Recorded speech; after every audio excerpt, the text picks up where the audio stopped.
Hello, everybody. Welcome to the Comic Book Syndicate review of Doctor Strange 2 in the Multiverse of Madness, the official title. I am your co-host, Michael, and I'm joined by G.I. Jolie.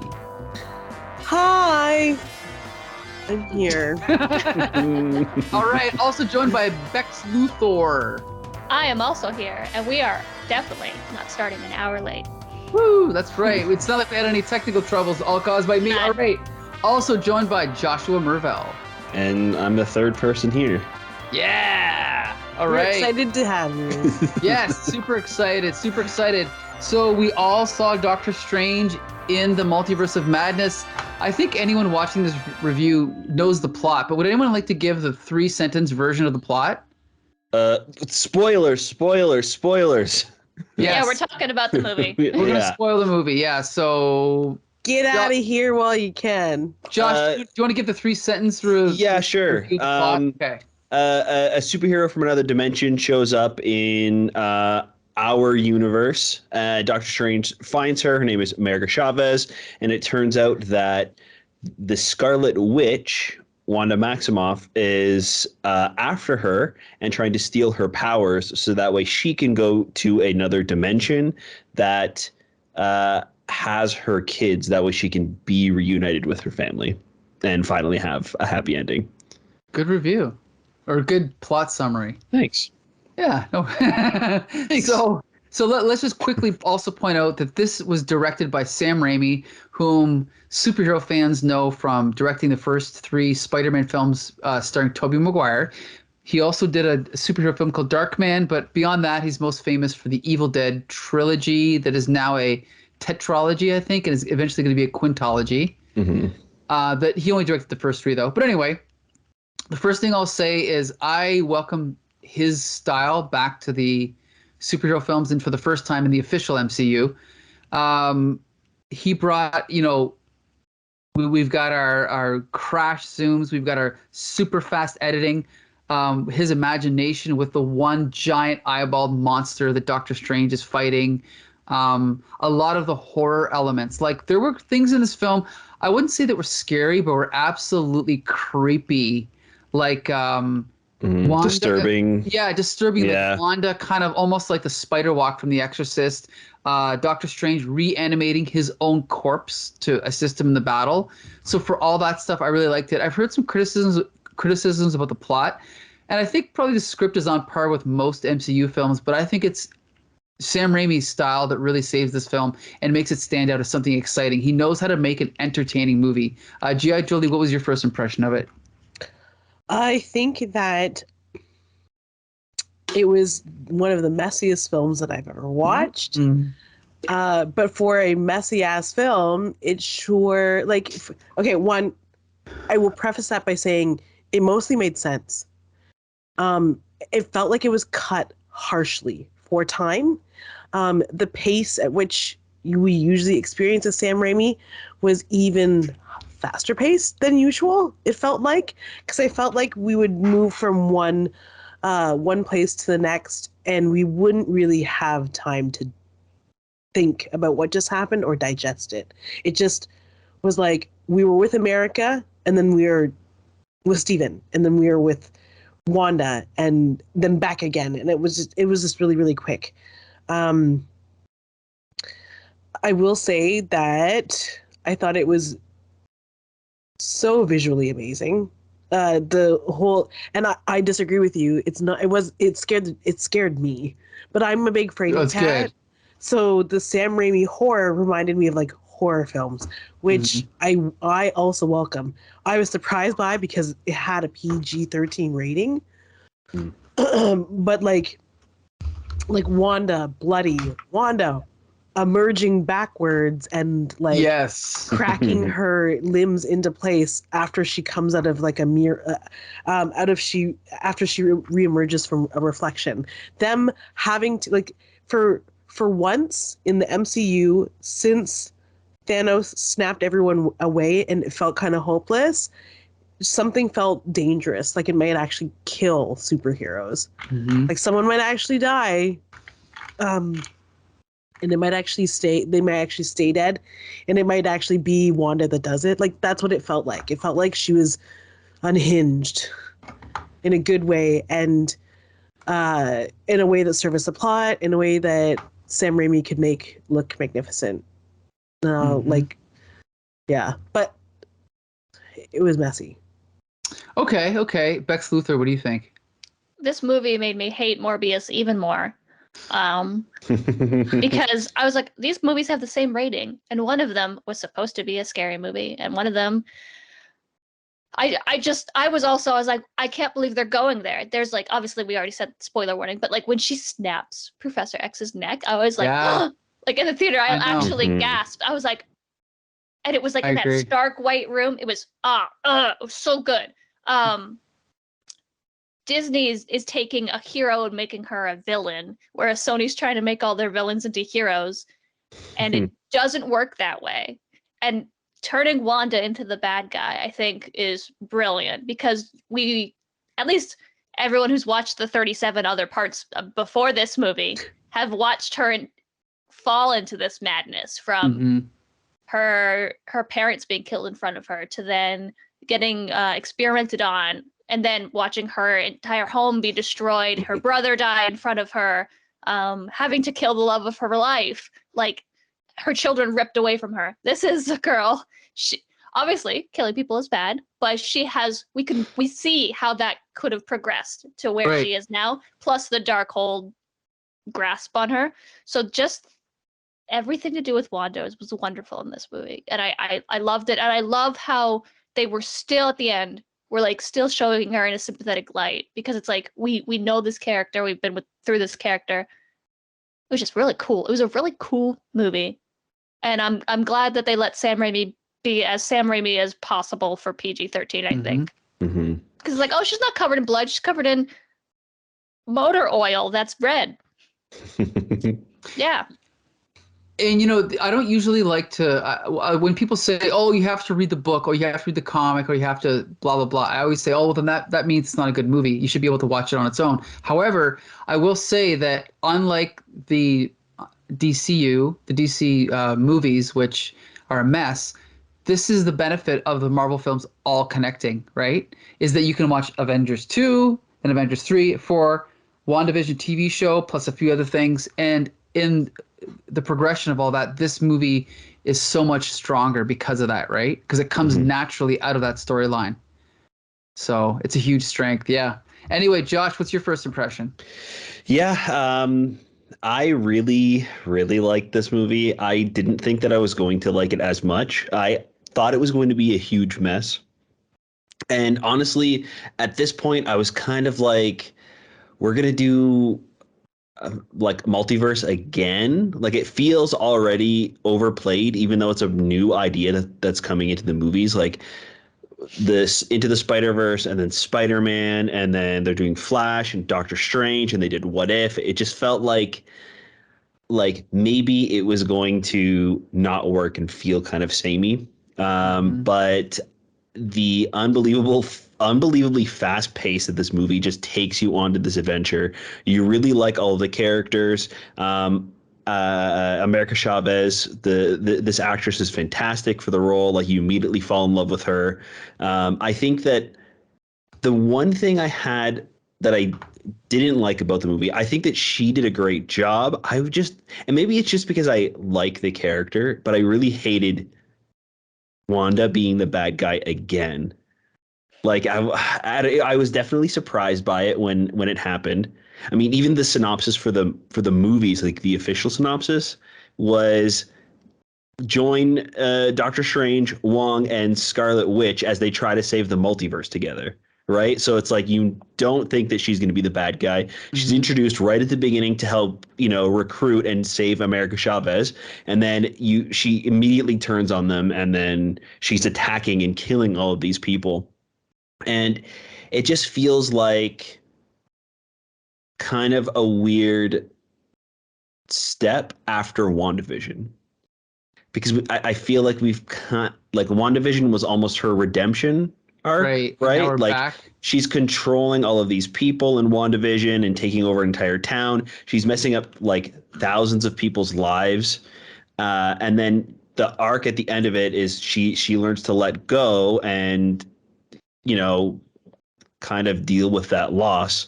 And then we're kind of pushed back and we get that story almost again. So I don't know. It felt weird. I really liked it. I think that everything they did in the movie was perfectly done. I just think that we've kind of felt that from her already. So I was kind of like, on it. But Well, here's the thing is I don't necessarily agree with every choice they made in the story, but I think this is the difference between directing and writing. I don't think the script was genius by any means, but it feels like Sam Raimi handled it better than most other directors would. Like, for example, the scene with the Illuminati, right? First of all, I mean, we've already said there's spoilers, so we'll get to the Illuminati in a minute. But when there's the fight scene with the Illuminati, it was a rare time in a superhero movie or a Marvel superhero movie where I was actually on the edge of my seat wondering, oh my God, what's going to happen next? Because characters kept getting killed off and then they were doing unexpected things. And it was actually exciting the way that things were playing out. Mm-hmm. Now, I don't know exactly what happened behind the scenes, but I do know, I don't dig deep into the Marvel films to find out how they were made, but I was surprised to learn a few years ago that a lot of the action scenes are pre-fabricated by almost like the studio. Like, okay, we've got all the special effects finished. You just, director, come in and just, you can direct the scenes of dialogue between the actors and give it your little spin if you want. But this film really felt like a Sam Raimi film. And just not just the horror, but I think the action too reminded me of the Spider-Man films and how perfect his style was suited to this genre, I think, right? And I think it's been missing for a long time. Yeah. And then the fact that they introduced a fan favorite character and they chose the fan cast that like tons of people wanted for this character. So they introduce him in this movie and then immediately kill him off. It felt like nothing was off of the table at that point. You know what I mean? Like even Professor X, even though it's probably an alternate version, even though he's going to be recast in a couple years, it was still shocking. Yeah. Right? Like, I agree with you, Becca. Like, I was like, what? What is happening? And then should we spoil who the other big reveal was in the Illuminati? This is all I want to talk about. Okay, go ahead, Becca. Who gives a shit about John Krasinski? Nobody. Professor X, I couldn't care less. Absolutely. Captain Carter, cool. Doesn't matter. Maria Rambeau, not important. Excuse me. Who allowed Blackgar Boltigan, the same actor from the Inhumans TV show? How did this happen? Marvel has been trying to cover that shit up for 5 years. Sorry, I'm like, I got really, I was in my seat. I couldn't believe it. I grabbed my partner on the shoulder aggressively and I was like, it's him. Yeah. That was the most shocking moment to you, Becca. I couldn't believe that they brought him back in a comic book accurate costume. Right. And they just absolutely obliterate him immediately. Especially because the next Marvel project that is coming out is an Inhuman who's a canon Inhuman that they're changing her origin in her own show, so she is no longer an Inhuman. I cannot believe they did that. Yeah, I was Becca. Blown away, and I was thank God I didn't have that spoiled for me because I probably would have cried. I was like, they pan over and it's John Krasinski as Mr. Fantastic. I was like, oh, that's so cute that they actually did it. Like, that's cool. And then they pan over, and I'm like, no, you didn't. The mad lads. I don't care about anything else in this movie. That for me. I audibly gasped. Well, here's the thing. See, I never saw the TV show. Did you guys? No. Yeah. No. I heard it's terrible. It was trash. But trash. I didn't realize until I'm looking at the poster that he didn't have the comic book accurate costume. So that's an even bigger shock. Yeah, that's pretty cool. Nobody in that show looked like an Inhuman. They shave off Medusa's head the first episode. Idiotic. Black Bolt's in a suit the whole time. Bullshit. Complete bullshit. But that actor, I think he's perfect. Right. I think he was perfect in the TV show too. It just was unfortunate everything that happened. But that to me is the only cameo that will ever matter to me in the rest of the Marvel universe, I think. Okay. And Okay. I'm glad that the cameos also lasted for one scene. They were killed off immediately, and then we're back to the actual characters that this movie is about. Right. Right. Because I Mhm. was worried that they were going to pull another Spider-Man, which I loved it in Spider-Man, but I didn't want to see characters that I know from something else come in and save the day this time. Right. wanted to see- Yeah. I mean, like- about Way to that do too. that. He was like, okay, where are you hiding Evan Peters then? If you guys are going to do this to me with Jean-Luc Picard, where are you Mhm. hiding him? See, that's like one thing I thought that they were going to do in this movie was that they were going to bring back Aaron Taylor Johnson Mhm. to stop Wanda at the end, and not the kids, That would have been nice. because like she wasn't searching for a universe where her brother's alive too. Right? Or You Vision. know what I mean? And I thought Vision, like yeah, At the end, he was going to come down the stairs and be like, Wanda, what are you doing? Yeah. It's funny because they still have so many other characters they could do this with. You know, like there's one. They could do it with, I don't know, they could take any aborted TV show and just pull a character out and we would all be gushing over it, right? I'm a sucker for it too. Why not, right? But Yeah. it was one scene, and then they were like, okay, back to the movie. That's why it worked for me so well, is that it was not inconsequential. If you take that scene out of the movie, it's not gonna change anything. You know what I Mhm. mean? It just kind of adds stakes to the plot and really makes Wanda a terrifying character. Like we see some like scary imagery of her at the beginning, but then once Mhm. she starts like murking all of these people in brutal ways, Mhm. like honestly, Black Bolt's head exploding in on itself has been stuck in my head. Yeah. Every once in a while, I still like it'll pop back into my head, and I'll just like get a shiver because of how the visual is. And then like ripping Reed Richards apart until his head literally explodes, like Right. pops. It's just And- like And then Yeah. who's the character that got impaled on the fence or the metal or whatever? That was Oh, evil that's- Doctor Strange. yeah, Yeah, like even that was like shocking. There was a lot of shocking things in this movie. You know? yeah. I I think mean, I already said the captain or the Professor X head. yes. And Yeah. I saw a GIF set of that on Twitter. She rips his head apart. Oh, She doesn't snap his neck. If you watch it, she literally goes like this, and his head just like goes into two different directions. Wow. It's brutal, this movie. Absolutely brutal. Let's switch gears for a brief moment here. One of the things about this movie is that they travel through the multiverse and we see glimpses of other universes. Now, our pal Michelle Kistner posted something funny. This is what it was: is where is it here? In Doctor Strange and the Multiverse of Madness, they show a scene. Whoa! What if we had a universe where red means go instead of stop? She's like, don't get too crazy with that script there, buddy. They could have been a little bit more creative, right? Like she was comparing it to Everything Everywhere All at Once. Of course, yes. I'm just saying that I love the little cartoon sequence, which I assume was that out of What If, when they go through the cartoon universe. No, it's that's a not. different one. Oh, They is this actually just random? put like a 2D shader filter. over it. Okay, It's not okay. even really animated. Okay. But yeah. Here's the thing, though, is when they showed up in the other universe and they're walking around and it's like gardens everywhere, I thought it was cool. But the more I thought about it, I wish it was weirder and more alienating and more like Twilight Zone-y. What do you think, Jolie? Well, here's the thing is, and I again, this is the first time I audibly gasped. Because it was cool to watch them fall through the different universes. But if you're reading the new X-Men, that's outright, sorry, if you're reading X-Men, Krakoa Yeah. is an island full of flowers. Anyone who is not familiar with Krakoa, it is the between universe place where the mutants of the X-Men world have decided that they're going to live because they really just can't live with freaking humans anymore. And when I saw that it was New York, but it was covered with flowers, I was like, oh, that's how they're going to write in Xavier, but Picard's Xavier.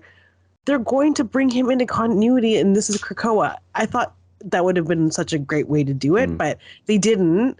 I knew what was coming because of the trailers, but it would have been cool to incorporate the continuity of the comics into these universes as well, and that it almost had me. And it was like, it'd be a really great spoiler or a great Easter egg if these were the flowers of Krakoa, but they're not. Yeah, I just Yeah, because then they go through the dinosaur one, right? And I was like, oh, is this the Savage Land? But it's just dinosaurs. So it's like maybe the people who were in the writers' room were like, and then they go through a dimension where they're this, and then they go through one where they're this. Maybe those people were picking little things from the comic books and were like, oh, this would be cool visually, but I don't think they're anything specific, probably. Right. Yeah. So how about this? Why don't we can come back to this later if we think of anything else, but do you guys want to jump to the cast? Sure. Actually, I want to talk about my favorite scene really quick. Sure. Okay. Yeah. Because the thing that has stuck with me the most, and I'm so surprised by this, but it was the Doctor Strange versus Doctor Strange fight. That fight when they're in the like abandoned sanctum and they're using the music to fight each other is my favorite scene in the entire movie. It is so fun and interesting and such a great idea to have like visual representation of like music in the world and how you're using that to battle each other, and the fact that the score is tied in with like the effects and the battle that's happening. It's just so fun and so creative. And even with all of these like weird, creepy Raimi things happening, that felt the most Raimi to me because it was so creative and something I had never really thought of or seen before.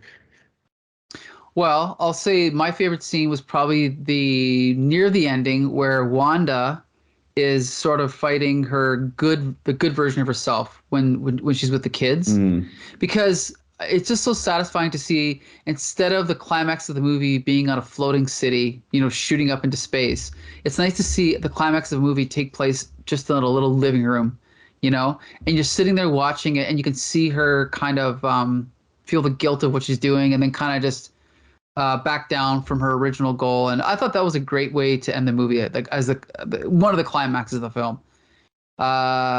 Anyone else? It might just be the mood that I'm in, but after having experienced all of the Doctor Strange films, all of the television properties, watching Stephen Strange say to Christine, "I love you" in every universe, I think my heart burst just a little bit.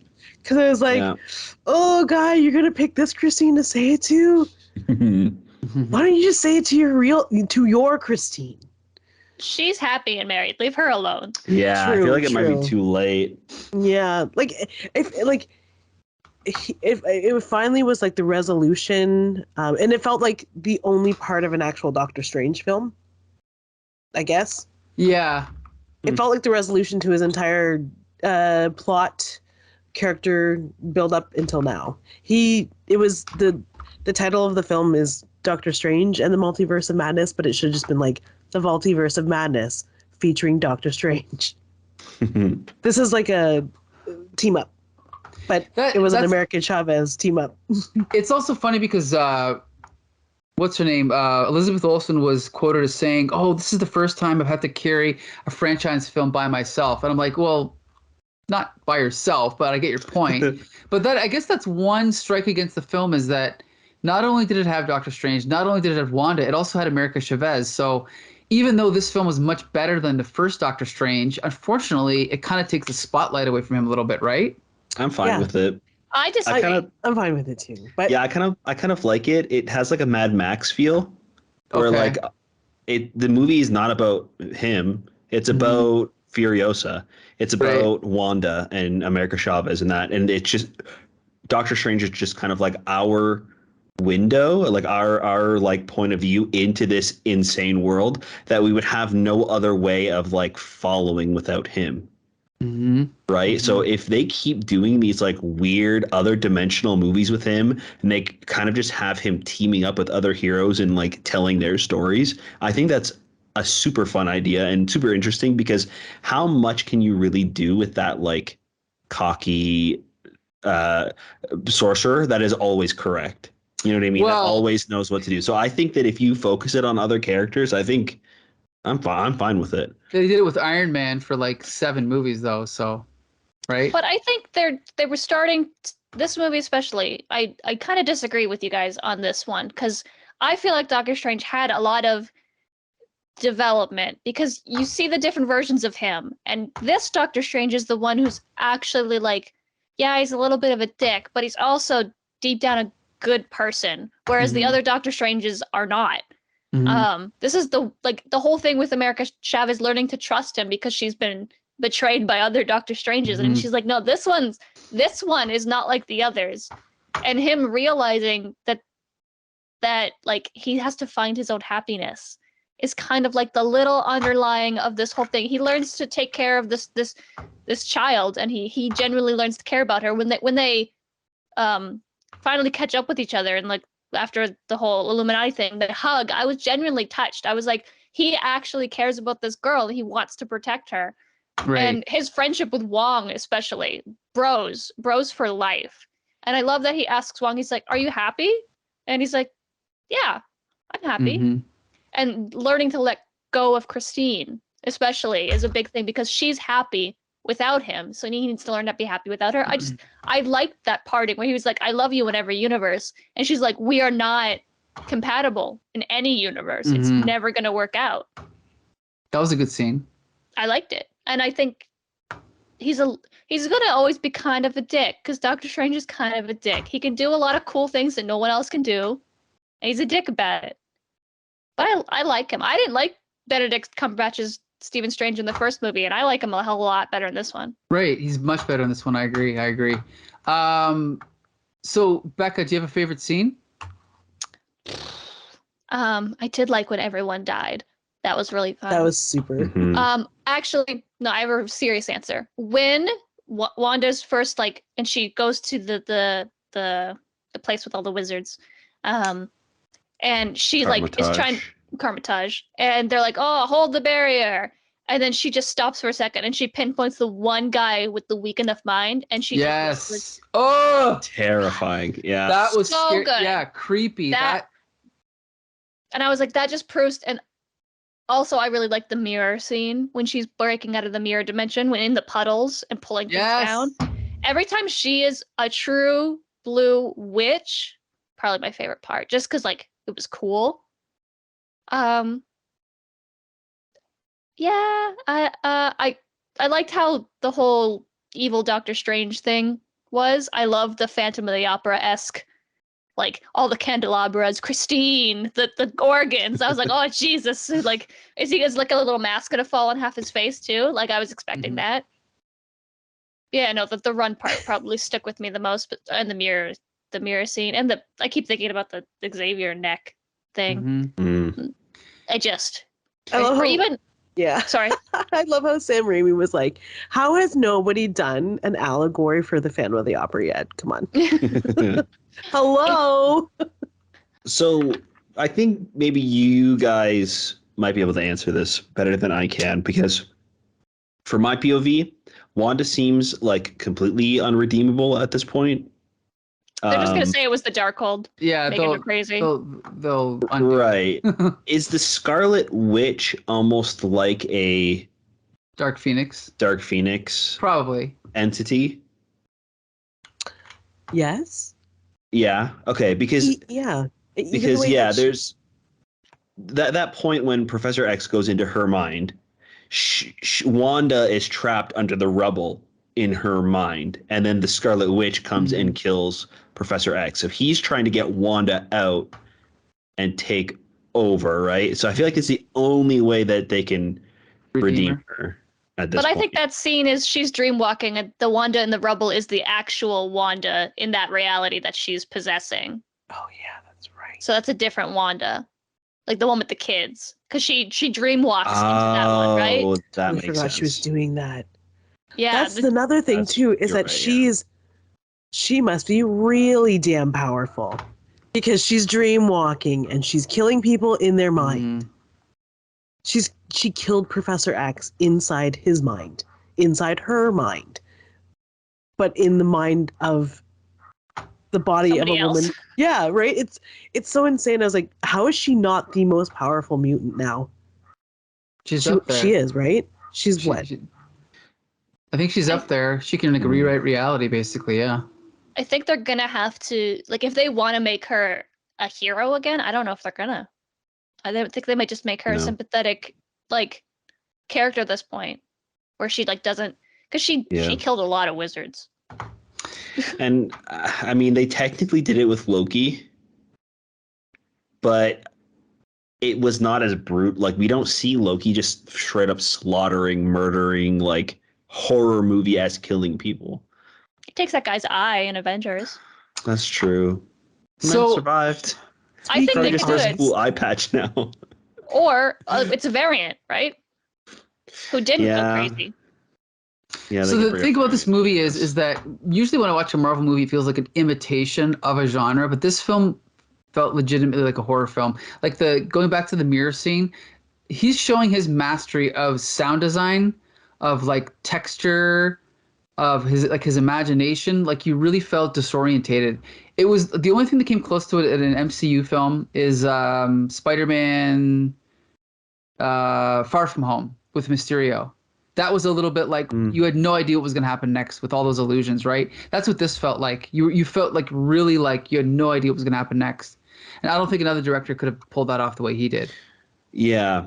I think for me it was almost the same feeling of when I came out of Guardians of the Galaxy for the first time, where not the tone is obviously completely different, Yeah. but that movie, like Guardians, stands out and doesn't feel necessarily like any other MCU movie or genre of film that they try and do.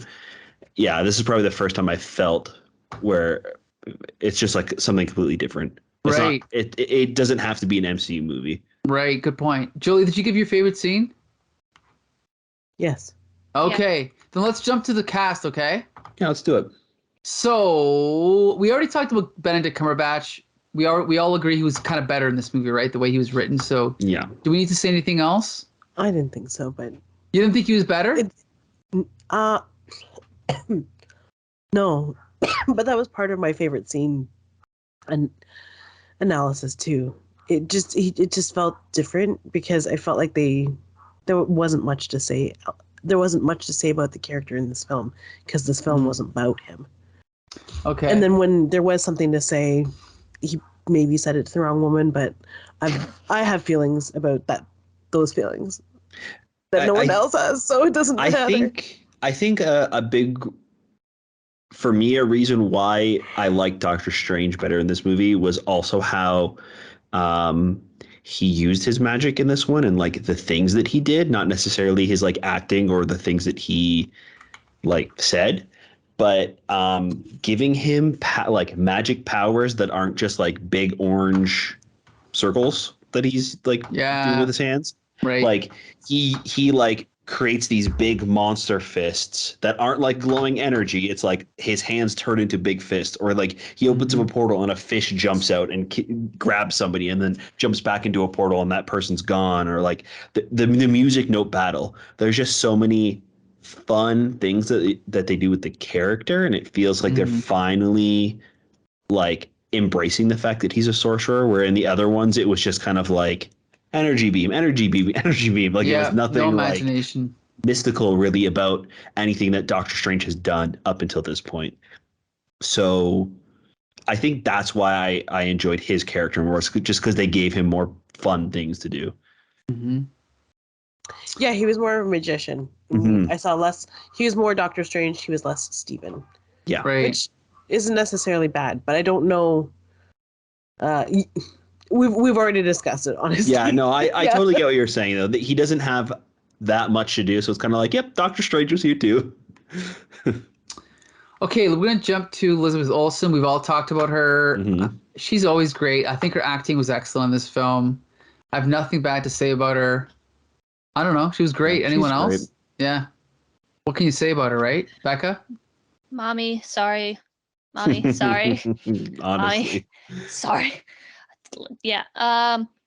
Yeah, sometimes I forget I'm gay and then I get reminded really like, just all of a sudden like comes at you. No, I've always liked her, especially as Wanda, and she's just phenomenal. In the beginning, when she like is in the orchard that she's faked and she's walking off and she's like, why don't you just bring America here? And everything stops and she's like, shit, I you didn't tell me your name. And then it just all goes like her like she just completely drops the facade. That's cool. She's just really good in this.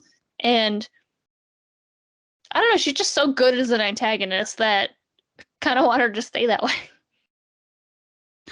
Well, yeah, we'll see what happens with her, but I think she can handle it. I think she's a really good actress, and yeah, I mean, I think this is also the first time we've seen her be full evil. Like every time she's been an antagonist before, she's kind of like doesn't mean to, or she's like forced to do it out of like, you know, a situation, or she's trapped in Hydra or something. But this is the first time she's just like pure evil, kind of all on her own. And some of the line delivery that Elizabeth Olsen does is like freaky. Like when she asks Reed if he has kids, he's like, yeah, I do. And then she's like, is their mother still around? He's like, yes. He's like, good. So there'll be somebody left to watch over them. I'm just like, holy shit. Like she's ruthless. Not messing around. Right. Yeah. Okay. Now we're going to jump to America Chavez, played by, I hope I pronounce this right, Xochitl Gomez. Is that right? That's it. She was perfect, right? I've never read a story with America Chavez, so I don't know anything about her. Does anyone else have anything to say? Yeah, I have a lot of things to say. Yeah. Okay, go ahead. Like Becca has something to say. I want to hear what Becca has to say first. Though. Oh, I was going to say, you can go first. She is the MacGuffin of this movie. The America Chavez I know is a very strong, powerful lady. And I understand that this one doesn't know her powers and everything. The scene where she sees the memories of her mom's is probably the most character development that this character gets. She's kind of the thing that needs to be saved. And I get it. And she plays that very, very well. But she's a child who screams for most of the movie. And I'm excited to see, now that she has control of her abilities, what they're going to do with this character as she gains confidence. I'm not saying that I disliked it, but it's not the America Chavez that I'm familiar with, and it's no fault of the actress because of the way that the plot of the movie is. It's like, she doesn't know what she's doing. Everyone's trying to kill her. Fair. She is screaming and has no way to protect herself. That's absolutely fair. It wasn't a whole lot there. Like in the diner scene when she's like, what's a Spider-Man? That's the most of like her attitude that we get. Right. So. And it's like quippy teenager attitude, which isn't any attitude at all. Right. Yeah, I think in the future when she's allowed to have her moment where it's her plot and not Doctor Strange and Wanda's plot where she's the MacGuffin, it's going to be a lot better. But she was there.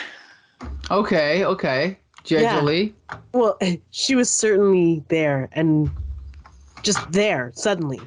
I feel like this is the first time that we've gotten a character without a lot of fanfare. I feel like the whole time they were setting up Ms. Marvel to be in this movie, and then you got closer looks at the costume, and then people started to say, oh wait, that's not Ms. Marvel, that's America Chavez.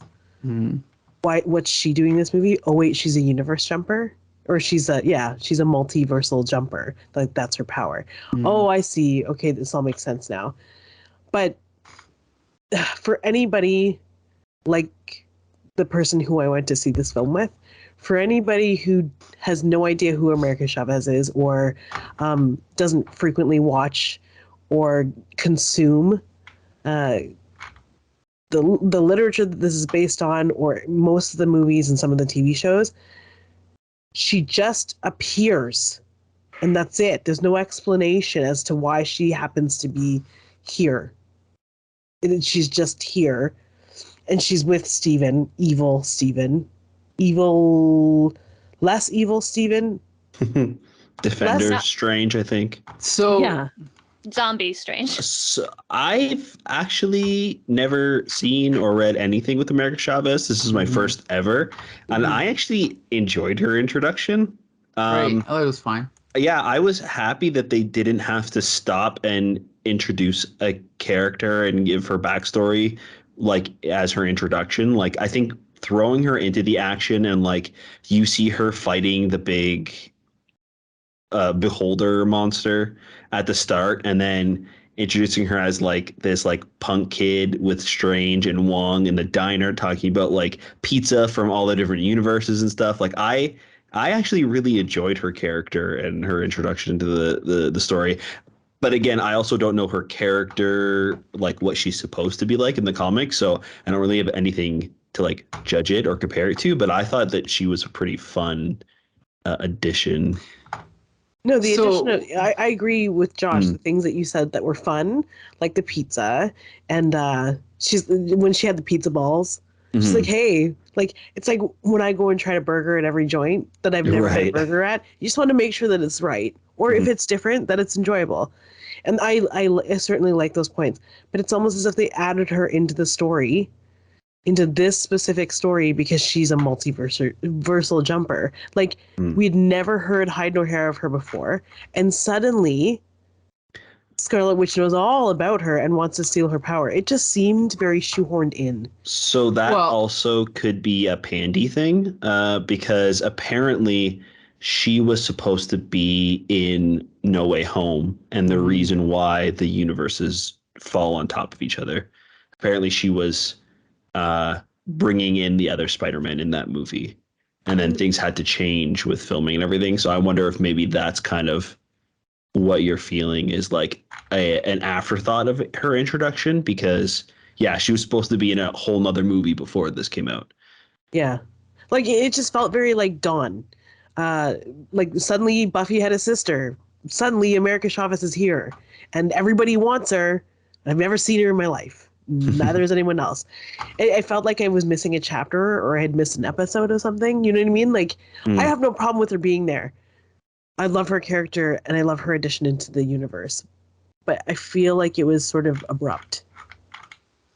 So I didn't realize that is her actual power in the comic book. So it's not like punches holes in reality. Yeah. So it's not like they could have just got everyone. Her character was actually unique to the story then. Yeah. Right. Okay.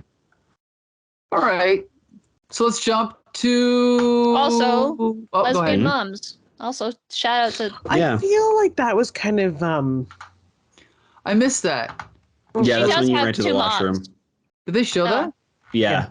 Okay. Not only is she a queer character, but she does have two mothers. Yeah. Cool. From whatever dimension she originated it from. Where you wear blue cloaks. But yeah, so that's the reason the movie's not going to be shown in certain locations, which... Yeah, interesting. Well, they're, Disney's going to wipe their tears away with $100 million bills, right? Let's more talk queers, please. Let's talk about, really quickly, Bruce Campbell's cameo. I didn't personally like it. For those that don't know, he was the guy with the, what was it, mustard? Pizza Pops. You mean the pizza whatever they were, Pizza yeah. Daddy? What's his name? Hot dog Pizza cart. Poppy. Yeah. Pizza Papa? I just thought it's just like his cameo in the Spider-Man films. It's too much like an in-joke.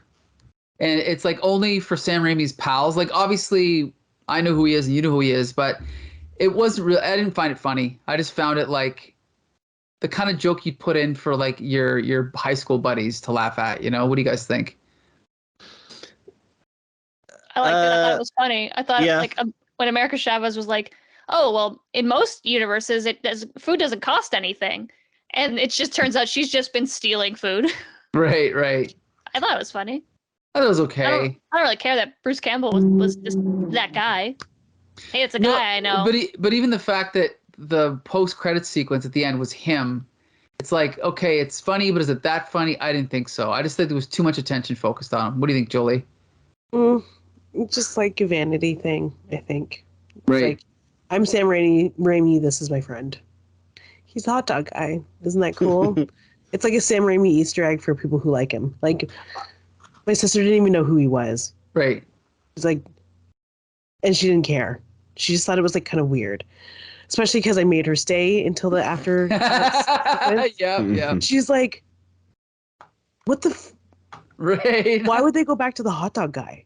Right. And then I was like, "Well, he's Bruce Campbell, Army of Darkness, blah blah blah blah." She's like, "I don't give a shit. I don't care about that."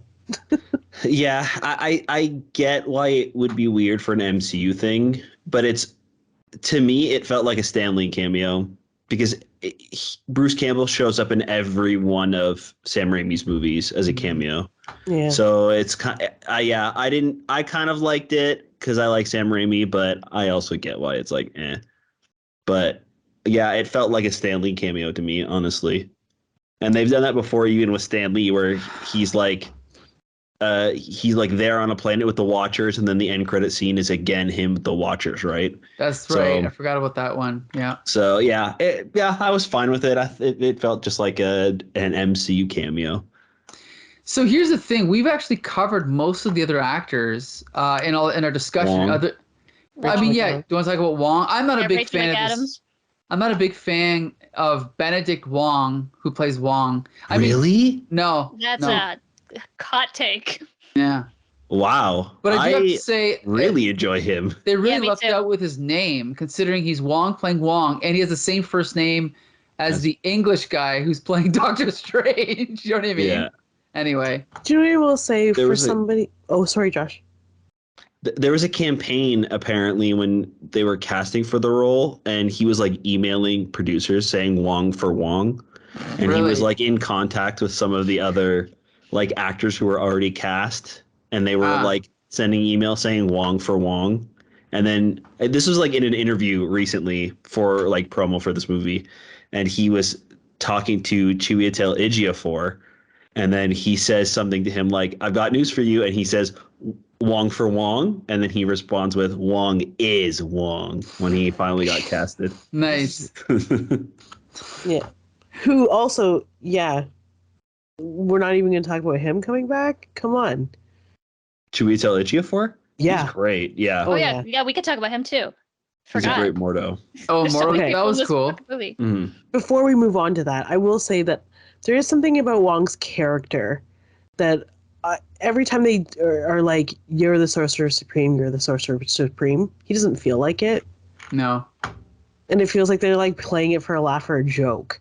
Like, he is the Sorcerer Supreme, but Steven continues to like, in No Way Home, in this movie, continues to like, not bend the knee, for lack of a better... Right. Yeah. That's a good point. So it doesn't, and it kind of like... it undermines him being the Sorcerer Supreme, yeah. Yeah, it undermines the position, because it's supposed to be pretty important, and you'd think that he would be at the forefront of all of this if he was the Sorcerer Supreme, but he's not. So, again, I don't know. I love Benedict Wong, so... I feel like if it wasn't Doctor Strange, then it would feel weird. But the moment we meet Stephen Strange, he's not bending the knee to anybody. Like he doesn't respect the Ancient One, and he doesn't respect Wong when Wong is teaching him in the first movie. So it felt okay to me. But yeah. I like him. I think I like his duality with Strange and how he's the one who follows the rules, because if you don't, you will destroy reality. And Doctor Strange's like, I'll get a third eye. It's fine. Don't worry about it. We'll worry about it later. Like, I think him being a very responsible Sorcerer Supreme is great. And I enjoy Wong's character very much. His, like, little fights with Wanda and him trying to protect the others and everything. I really enjoy that about him. I also like the fact that he probably the whole time was just like, I could be doing karaoke with Shang-Chi right now. And I am here. You know what? You brought up a good point. Why don't we jump to this post-credit sequence? You mentioned the third eye.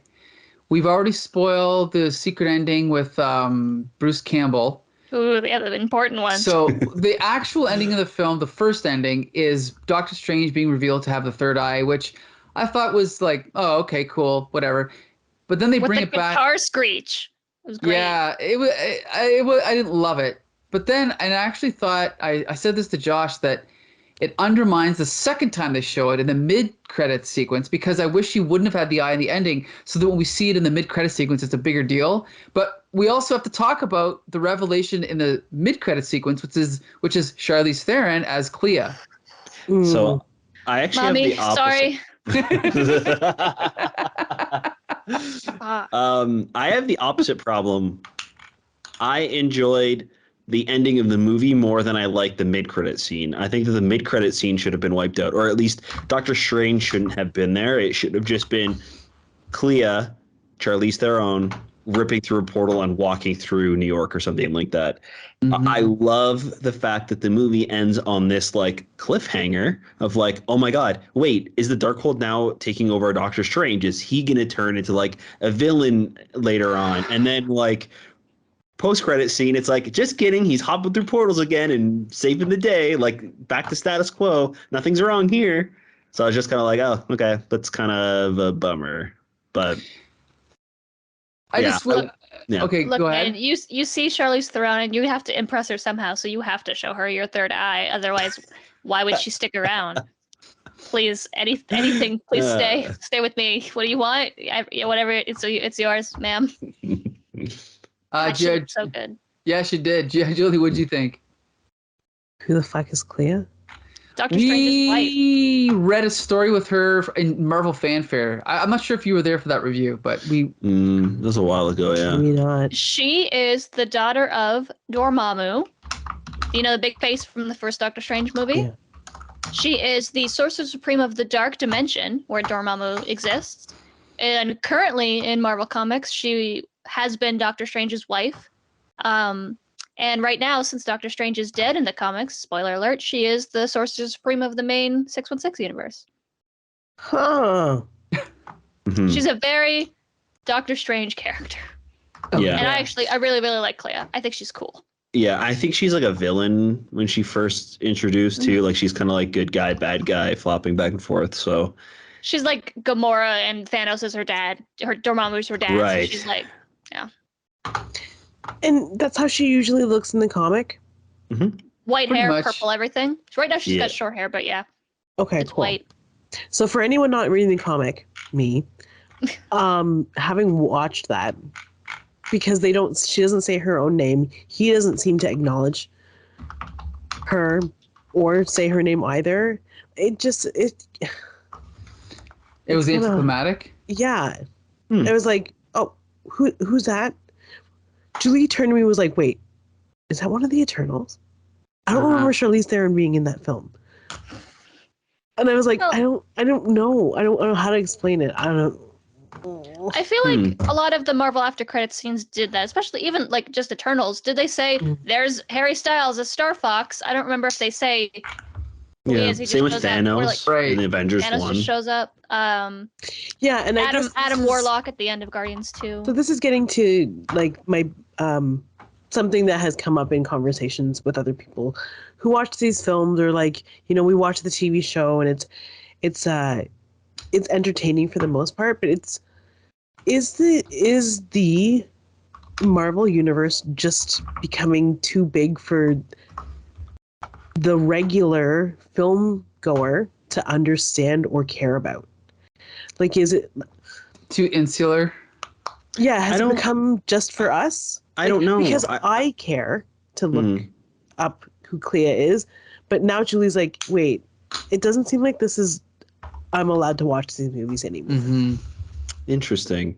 That's so strange, because I remember with all my friends when we went to go see Avengers opening night, the first one, I was the only person who knew who Thanos was, and they were all kind of like, "Oh, who is that?" Whatever. But Thanos is now a household name. Like, Yeah. everybody knows the name Thanos.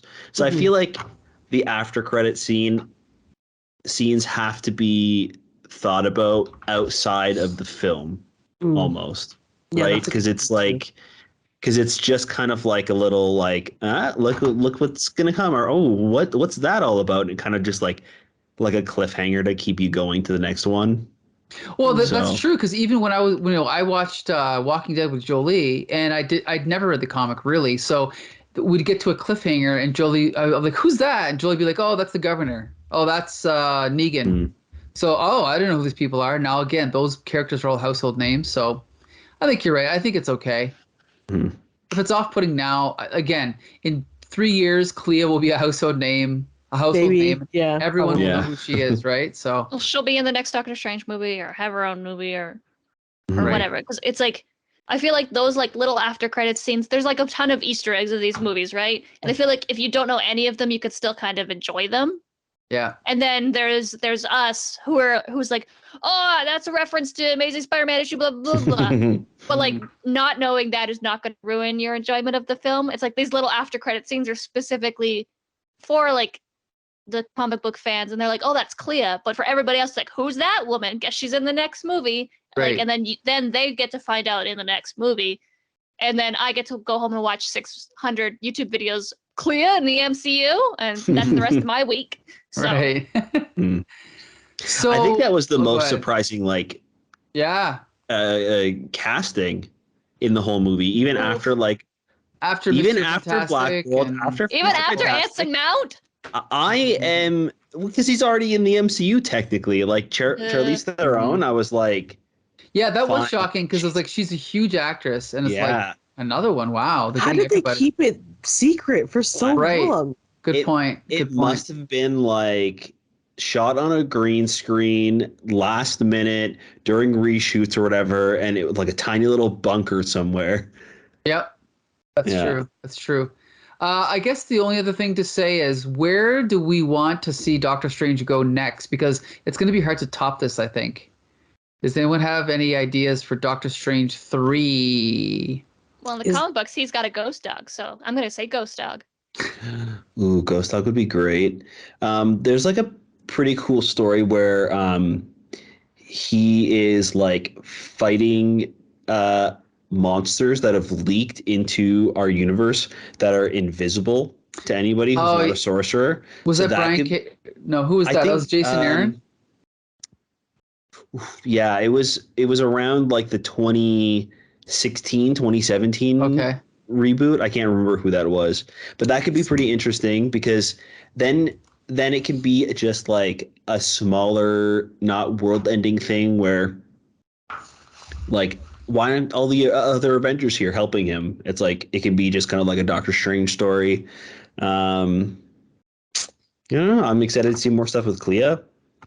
Definitely Well, that. It's funny because I haven't actually not read that many Doctor Strange comics, but I would like to see them go back to the Steve Ditko era and bring in Eternity. Now, Josh, you mentioned having a small scale story. This is the opposite of that. Yeah. Eternity is the living embodiment of the universe. But I think that would make a great character to add to this. Yeah, I think they've hinted at franchise. him in this movie. Right? Did they? Like the Living Tribunal, Eternity is one of them, correct? Well, one of who?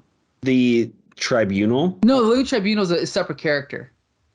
Is a character, Who- and I'm trying to remember who there's like 3 of them. I thought Eternity was one of these, like, there's Eternity and Infinity, but Infinity's like a woman and Eternity's a man. But other than that, I don't think there's like a group. Living Tribunal is a completely separate character with the floating head and the 3 heads. But that's a separate character. Okay. But anyway, that's what I'd like to see. Does anyone else, Becca and G.I. Jolie, do you have any requests for Doctor Strange 3? Go ahead, Becca. I think we're gonna go into the dark dimension, right? Like, Yeah. save the dark dimension. There's people there, obviously. It definitely looks like that's what, like, the hole that was ripped into space was. Mm-hmm. And we know Dormammu's in there. So, Mm-hmm. Dormammu. Mephisto, let's go.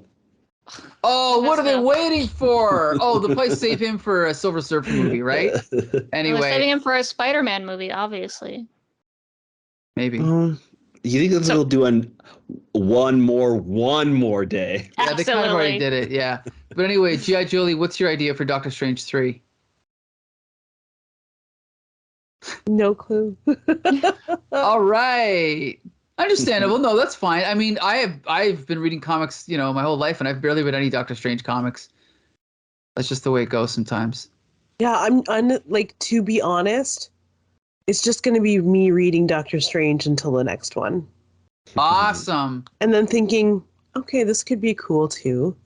But I think they have to divorce him from the other characters and just back to basics. Yeah, Let's that's do what a I mean. Doctor Strange movie. Get more mystical. And even though I love Wanda, give him his own movie. Give Doctor Strange his own movie, I think.